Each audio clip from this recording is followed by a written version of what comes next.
You're listening to Channel 98.9 FM. This is Silvis, and it's time for Blue Zone's Corry Update. Today we have with us Jennifer Malone. She's the Director of Outpatient Services at Corry Counseling Services. Well, welcome, Jennifer. Thanks for coming in today. Thanks, Brian. Yeah, why don't you tell our listeners a little bit about your background? I have a master's degree in social work, and I'm a licensed clinical social worker. I've been in the mental health field since about 1998, and have worked both inpatient and outpatient clinics. Been at Corry Counseling almost 4 years. Okay, great. Well, thanks again for coming in. So Blue Zone's Corry Project in Channel 98.9 FM wanted to bring you in today to just basically talk to the community about dealing with the stress surrounding the COVID-19 situation and how to support your family and others during this pandemic. As everybody knows, these are really unusual times that we're living in today. For many of us, we've never really experienced the world this way before. It's a new reality for us, and there's really no playbook or set of instructions to help guide us through it. So we do appreciate you being here today to share some insight with us about how we can encourage and support our families through this time of COVID-19. So why don't we start about talking about the youngest members of our families. How can we explain to young children what's happening in the world today and answer their questions like, why are we all wearing these masks and why can't I play with my friends? So how do we have those conversations without creating additional worry or anxiety with the children?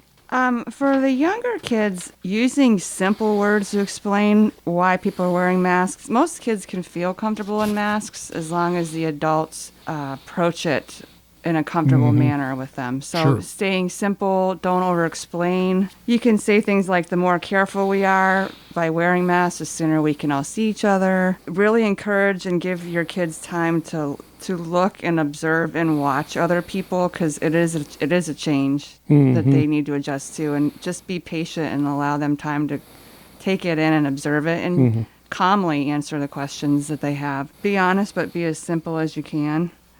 Make sure you give a lot of support, gently saying it's okay if you're scared. It's normal to be worried right now, but we are wearing masks to be safe. It's natural to feel scared right now. Just make them feel like what they're feeling is normal about what's going on. Yeah, sure. And obviously the younger the kids are, toddlers will need more support for sure. You can even make it fun for the kids with the masks. You can have them help you decorate masks. You can say that they're superheroes, and the mask is their superhero costume. Just as message, you can make it fun for the kids. Yeah. So it sounds like what you're saying is listen to them and sort of break it down to their level. And for the parents to make sure that they're taking care of themselves and their own anxiety. If the kids see their parents are calm, it's easier for them to stay calm. Sure, that makes sense. Okay. So how about the teens, the young adults? They've experienced a lot of disappointments because of the pandemic. School activities have been canceled. Major milestones aren't being celebrated the way they hoped. And, many of them can't work or even see their friends as much as they'd like to. So how can we encourage and support that age group through all of these changes? I think that the most important thing is just to talk to them. Talk to your kids. Ask them how they are. How are you? How are your friends? How are your friends' parents? Have you heard anything about your teachers? Model empathy for them. So show, you're asking about how other people are doing. You're asking about how they're doing. It's really important right now, because there is no school and no activities, that you really insist that kids keep a routine and do the things that are in their best interests. So, that's a good point. What are you doing to keep a routine in your day? What are you doing to fill up your time? I know right now video games are a huge way for kids to stay occupied. And a couple days of that, a couple hours a day of that even is okay. But if it's all kids are doing, it does increase depression. So you got to make sure you throw some other activities in there. Offer, playing cards.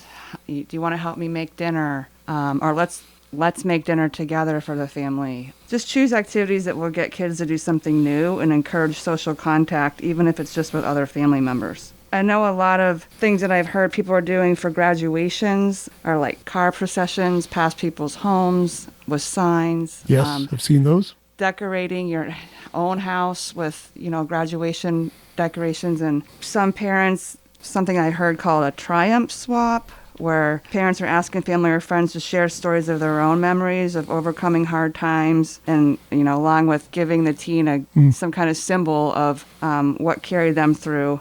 Like if one family member gave an album, a record, or now it would be a CD, that he listened to during tough times. Just reframe their losses right now as kind of a triumphant memory. Some people are doing virtual proms and dance parties, virtual meal times. They have something called Adopt a Grad line where you can adopt a senior and drop off special affordable gifts or put signs in their yard to celebrate them. So that kind of stuff. So basically keep them on a routine, find ways to, constructive ways to fill their time. Like have a game night, have have your own family dance party. Sure. Anything that can keep the kids interacting with the family and not stuck in their rooms all day. Yep. So we're talking with Jennifer Malone today, Director of Outpatient Services at Corry Counseling Services. And we're talking about children and young adults are dealing with the COVID-19 situation. Jennifer, let's talk about why it's important for all of us to maintain healthy routines and why self-care is really important during times like this and what that might look like for all of us, from our youngest kids to moms and dads out there. Self-care is very important for everyone right now, which means like looking at your personal habits. Are you sleeping the right amount?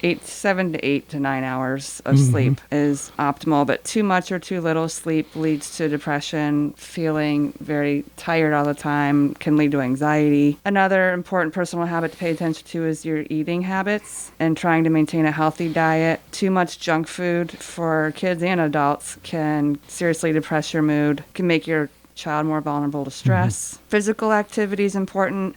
Being active outside while maintaining social distancing is a better option now that the weather is turning. 15-minute workouts, even inside if the weather is bad. There's a lot of things available online that you can use just to keep your body moving. Purposeful activities is another very important thing to include.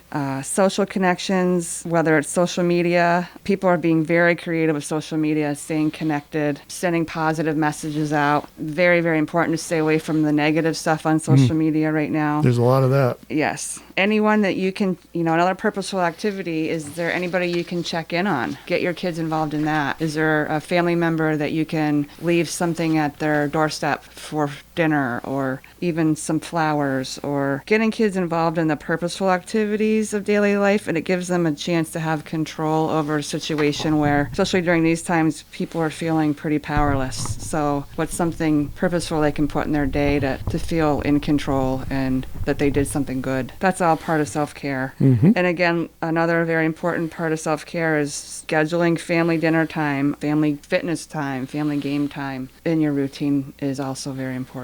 Well, finally, we wanted to talk about, how we can connect with the older population, seniors, grandparents, the older generation who might be feeling isolated during these times. Again, dropping something off, a dish or a meal for them, putting together maybe a little memory album of family, if it's, a grandparent, some pictures together, and dropping it off for them to go through that would help give them a positive spin in their day and stay connected. Phone calls, increase your phone calls to them. Sure. Have your kids write letters or make cards for them. And stick them in the mail. And even just letting them know you're going to drive by and to take a look out the window or come out on your porch and, and wave, and all forges connections. So if you really stop and think about it, there's lots of things that you could be doing. Well, that's about all the time we have for today, but thank you so much. We've been talking with Jennifer Malone with Corry Counseling Services, and this is Blue Zone's Project Update on Channel 98.9 FM. Thank you so much for coming in, Jennifer. Thanks for having me, Brian.